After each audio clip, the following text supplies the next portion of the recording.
What kind of people are sex workers? In Australia, hundreds of them are telling the world about themselves using social media. College student. Aspiring lawyer. Activist. Daughter, sister, sex worker. I don't need rescuing. These are the kinds of statements that hundreds of Australian sex workers are making about themselves using the #FaceOffProstitution hashtag.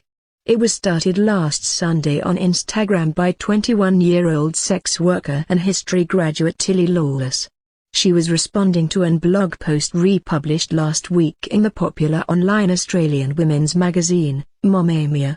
The blog was written to mark the 25th anniversary of the Prostitute Meets Prince Charming film Pretty Woman, and argued that the reality of sex work was much uglier than in the movie.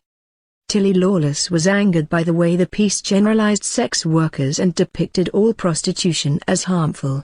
She herself has been working as a sex worker for 2 years but only started identifying publicly as a sex worker 2 months ago in Sydney, where prostitution is legal. She decided to post a picture of herself on her Instagram feed to show another face of prostitution, the face of a young woman who had made an informed choice to be a sex worker, as a protest against the blog. Shortly after, Tilly was contacted via the Scarlet Alliance, the Australian Sex Workers Association, who asked if she would post the hashtag on Twitter. And then it began. A mass of hundreds of mostly Australian and the mostly female sex workers posted images showing their faces to the world, many coming out publicly as sex workers on social media for the very first time.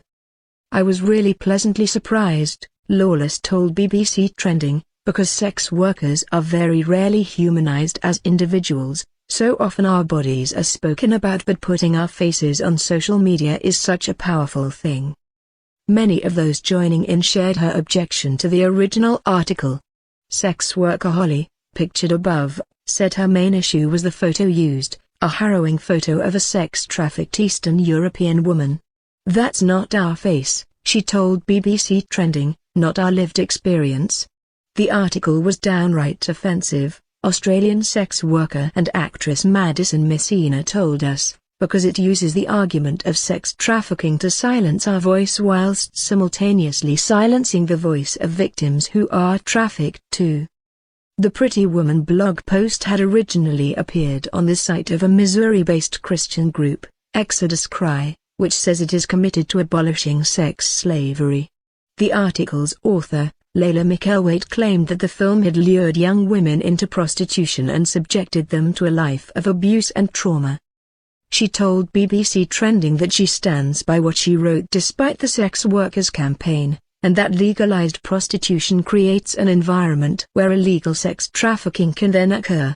Just because there's a handful of women and men who are posting pictures on Twitter saying this is an empowering job doesn't make it true about the industry, she said. They have a voice, but they're the voice of a very small minority who have the privilege of getting on Twitter and being able to post those kinds of pictures. Tilly Lawless told us she remains angry about these arguments,